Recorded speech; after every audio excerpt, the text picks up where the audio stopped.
Hey, Motorman here. And today we just had a hurricane pass through. I'm sure you saw it on the news.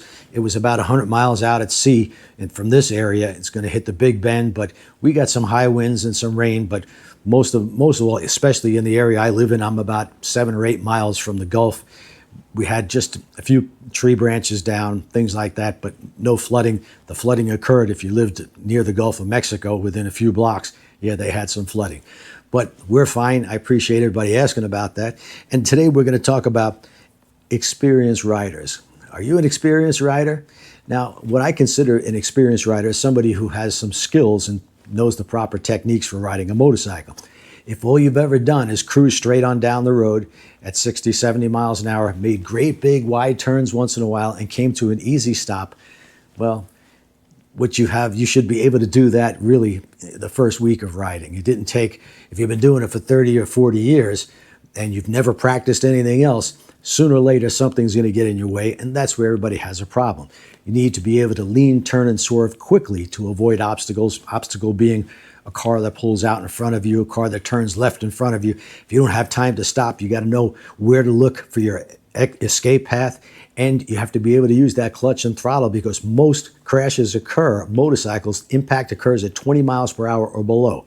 So you're coming down the road at 50 miles an hour, a car pulls out in front of you, you hit the brakes. By the time you get near that car, you're going at low speeds. And if you don't know how to handle your motorcycle at low speeds, if you can't use the clutch and throttle and know which brake to use and when to use it, you are in deep trouble. Don't depend on dumb luck. Get some training. I don't care how long you've been riding. If you've never had any kind of training, you need to get some. And you should take low speed training and high speeds. Find a track day in your area where they'll allow just about any motorcycle to go in, take the novice class. Even if you've been riding for 30 years, start with the novice class and work your way up. It's a lot of fun. It's the safest place to learn high speeds is on a racetrack where, well, there's nothing that's going to get in your way. There's no side streets. There's no car that's going to pull out in front of you. They don't have any potholes. So that's the best place to learn. And I always say, learn your low speeds first, because just like when you were a baby, you crawled first, then you started to walk, and then you started to run. So if you have no skills at low speeds and you're going to go out and do 80 or 100 miles an hour, you're in deep trouble.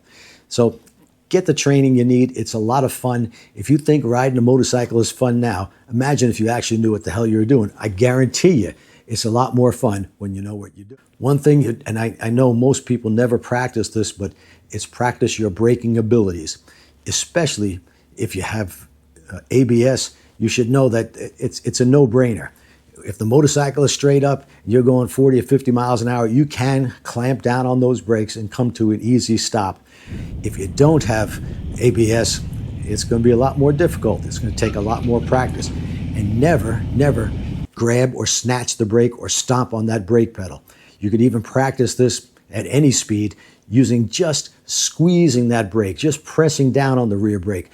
A motorcycle tire will take a tremendous amount of pressure. It just won't take an abrupt amount of pressure. So if you're coming around a curve, and this goes into trail braking, you're coming around a curve and you've got just a little bit of pressure on that front brake.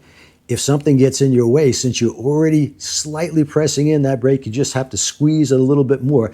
The more you squeeze that brake, the slower you're going to go and the tighter your turning radius is going to be. One of the most common motorcycle crashes is failure to negotiate a curve. And that's because the rider gets into the curve, they believe they're going too fast, they snatch the front brake or stomp on the rear brake, they lose traction and down goes the motorcycle. If you were already on that front brake, just a little bit of pressure, and you just have to slow down a bit, you could just squeeze that brake. And it's an easy thing to practice. Try it at 10, 15, 20 miles per hour and work your way up. If you normally ride at 70 or 80 miles an hour out on the highway, you need to be able to stop quickly at that speed. And I'm going to put a couple of my videos where I show that underneath here. So just click on that and watch. We've got a lot of stuff on braking. And I know it's kind of a boring thing to watch or to practice, but believe me, in 30 or 40 minutes, you could improve your braking ability tremendously in a very short amount of time. So if you like to sort of ride aggressively, you better know how to trail brake and use that front brake. You could also use the rear brake. It's going to slow you down and tighten up your radius as well. But the front brake is going to put a lot of pressure on that front fork, is going to dip down, and there'll be a lot of traction on that front tire. It will take a tremendous amount of pressure, but it won't take an abrupt pressure. So if you're coming around a curve, something gets in your way, you're not even on the brake, you suddenly grab that front brake, yeah, you're probably going to go down.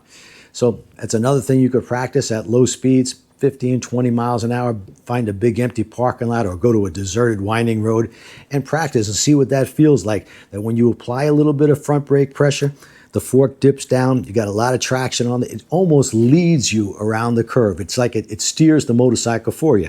And you should also know how to counter steer or push steer. You push forward on the left grip, the bike is going to lean left and go left. Push forward on the right grip, it's going to lean right and go right.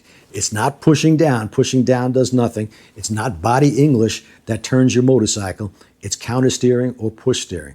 So I hope you enjoyed this. Hopefully you learned something by this.